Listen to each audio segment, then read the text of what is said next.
வணக்கம் ஃப்ரெண்ட்ஸ், இன்னைக்கு என்ன பார்க்க போறோம்னா பாரத் ஹெவி எலக்ட்ரிக்கல் லிமிடெட்ல வந்து ஜாப் வேகன்சி விட்டுருக்காங்க. மத்திய அரசு வேலை காலி பண்ணிடுறாங்க. பாத்தீங்கன்னா உங்களுக்கு 400 வேகன்சி. கல்வி தகுதி பாத்தீங்கன்னா 10th 12th ITI BBA முடிச்சவங்க அப்ளை பண்ணலாம். முழுமையா வீடியோ பாருங்க.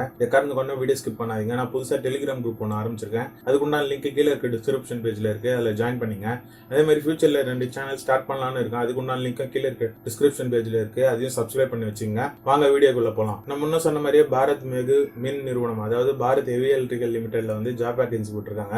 காலி பண்ணிட்டு பாத்தீங்கன்னா 400 வேகன்சி. வேலையிடம் பாத்தீங்கன்னா உங்களுக்கு திருச்சியில.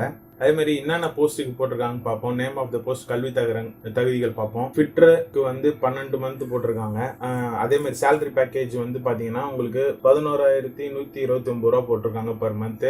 அதே மாதிரி 150 வேகன்சி இருக்கு போல. அதே மாதிரி 10th முடிச்சிருக்கணும். 10th +2 பிளஸ் வந்து 2 years ட்ரைனிங் இன் ITI முடிச்சிருந்தா NCVTல நல்லா இருக்கும்ன்றாங்க. வெல்டருக்கும் அதே மாதிரி தான் போட்டிருக்காங்க. அதுல 110 வேகன்சி கொண்டாந்து காலி பண்ணிருக்கீங்க இருக்கு. அதுக்கும் மினிமம் 10th முடிச்சிருக்கணும், ITI முடிச்சிருக்கணும்ன்றாங்க. அதே மாதிரி டர்னருக்கு வந்து 12 மந்த் முடிச்சிருக்கணும்ன்றாங்க. அதுக்கு வந்து ஜாப் வேகன்சி பாத்தீங்கன்னா 11 வேகன்சி போட்டிருக்காங்க. மெக்கானிஸ்டுக்கு பாத்தீங்கன்னா 12 மந்த் வந்து இருக்கணும்ன்றாங்க. அதே மாதிரி 16 வேகன்சி போட்டிருக்காங்க. பிளஸ் 10th எல்லாத்துக்குமே 10th ITI முடிச்சிருக்கணும்ன்றாங்க உங்க ஃப்ரெண்ட்ஸ். எலக்ட்ரிஷியனுக்கும் வந்து சேம் சிட்டிஸ் இதுதான். அதுக்கு 35 போஸ்ட் வேகன்சிகள் ஒதுக்கி இருக்காங்க. வயர்மேனுக்கு வந்து 8th கிளாஸ் வந்து பாஸ் ஆயிருக்கணும். பிளஸ் 10th 12th இல்ல ITI முடிச்சிருந்தாலும் ஓகேன்றாங்க. எலக்ட்ரானிக் மெக்கானிக்கும் 10th முடிச்சிருக்கணும். பிளஸ் ITI வந்து NCVTல சர்டிபிகேட் கோர்ஸ் பண்ணிருக்கணும்ன்றாங்க. இன்ஸ்ட்ருமெண்ட் மெக்கானிக்கும் அதே தான், சேம். அதுக்கு 7 வேகன்சி ஒதுக்கி இருக்காங்க. AC ரெஃப்ரிஜரேஷனுக்கு வந்து 10 வேகன்சி ஒதுக்கி இருக்காங்க. அதே மாதிரி டீசல் மெக்கானிக்கும் 10th முடிச்சிருக்கணும்ன்றாங்க. ஷீட் மெட்டலுக்கும் வந்து 10th முடிச்சிருக்கணும்ன்றாங்க. 10th ITI NCVTல முடிச்சிருக்கணும்ன்றாங்க.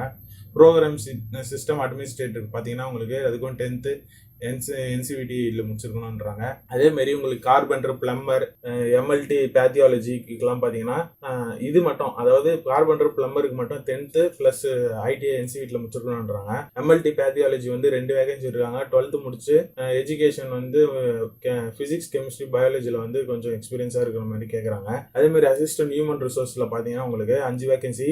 பேச்சுலர் டிகிரி BA இல்ல BBA முடிச்சிருக்கலாம்ன்றாங்க, ரெகக்னைஸ்டு யூனிவர்சிட்டி. அதே மாதிரி உங்களுக்கு சேலரி பேக்கேஜ் பார்த்தீங்கன்னா உங்களுக்கு 11,129 ரூபாயில இருந்து மேக்சிமம் உங்களுக்கு 9,000 சில்லற வரையும் இருக்கு சம்பளம். அதே மாதிரி வயது வரம்பு பாத்தீங்கன்னா 13/4/2019 அன்று பாத்தீங்கன்னா ஜெனரல் UR கேண்டிடேட்டுக்கு வந்து 18ல இருந்து 27க்குள்ள இருக்கணும்ன்றாங்க. Age relaxation இருக்கணும்ன்றாங்க. அதே மாதிரி செலக்ஷன் ப்ரொசீஜர் பாத்தீங்கன்னா உங்களுக்கு தகுதி பட்டியலும், அதாவது மெரிட் லிஸ்ட்னு சொல்லுவாங்க தகுதி பட்டியல. அதுக்கப்புறம் சர்டிபிகேட் சரிபார்ப்புன்னுவாங்க, அதாவது சர்டிபிகேட் வெரிஃபிகேஷன் சொல்லுவாங்க, சான்றிதழ் சரிபார்ப்புன்னு சொல்லுவாங்க.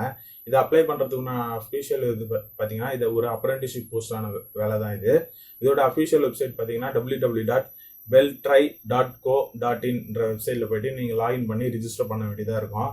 இந்த விண்ணப்பத்தை சமர்ப்பிக்கிறதுக்கு உண்டான கடைசி தேதி பாத்தீங்கன்னா 30/3/2019. விண்ணப்பத்தை கடைசி நாள் வந்து பாத்தீங்கன்னா 3/4/2019 தான் லாஸ்ட் டேட்டு. பட்டியல் வெளிப்பாட்டர் பட்டியல் வெளியிடுவது எப்போ பாத்தீங்கன்னா செலக்ஷன் லிஸ்ட் எப்போ விடுவாங்கன்னு பாத்தீங்கன்னா உங்களுக்கு 3/4/2019 அன்னைக்கு விடுவாங்கன்னு சொல்லியிருக்காங்க சார். எதிர்பார்த்த சான்றிதழ் சரிபார்ப்பு, அதாவது சர்டிபிகேட் வெரிஃபிகேஷன் வந்து மறுநாள் 4/4/2019 நடக்கலாம்னு இருக்கணும். தற்காலிக சேரும் தேதி பார்த்தீங்கன்னா உங்களுக்கு 11/4 இருந்து நடப்பெறும்னு சொல்லியிருக்காங்க. இந்த வாய்ப்பு உங்களுக்கு பயனுள்ளதாக இருக்கும்னு நினைக்கிறேன். முடிஞ்ச அளவுக்கு நம்ம வீடியோ ஷேர் பண்ணுங்க உங்க ஃப்ரெண்ட்ஸுங்களுக்கு, யாருக்குன்னா ஒருத்தராச்சும் உதவியா இருக்கும். அதே மாதிரி நம்ம இதுவரையும் நம்ம சேனலை சப்ஸ்கிரைப் பண்ணாதவங்க சப்ஸ்கிரைப் பண்ணுங்க. கீழே இருக்க பெல் பட்டனை கிளிக் பண்ணீங்கன்னா நம்ம சேனலில் போடுற ஒவ்வொரு வீடியோ உடனுக்குடன் தெரியும். ஒவ்வொரு வீடியோ ரொம்ப கஷ்டப்பட்டு பண்றவங்க சப்போர்ட் எப்பவுமே தேவை. அதே மாதிரி நம்ம முன்ன சொல்ல முடியாது டெலிகிராம் குரூப் ஆரம்பிச்சிருக்கோம். அதுக்கு உண்டான லிங்க் கீழே இருக்க டிஸ்கிரிப்ஷன் பேஜ்ல இருக்கு, அதில் ஜாயின் பண்ணீங்க. அதே மாதிரி ஃபியூச்சர்ல சேனல் ஸ்டார்ட் பண்ணலான்னு இருக்கேன். அதுக்கு உண்டான லிங்க்கையும் கீழே இருக்க டிஸ்கிரிப்ஷன் பேஜ்ல கொடுக்குறேன், மறக்காம சப்ஸ்கிரைப் பண்ணிக்கோங்க. நன்றி, வணக்கம். I never made it, but I know what it takes. I'm on your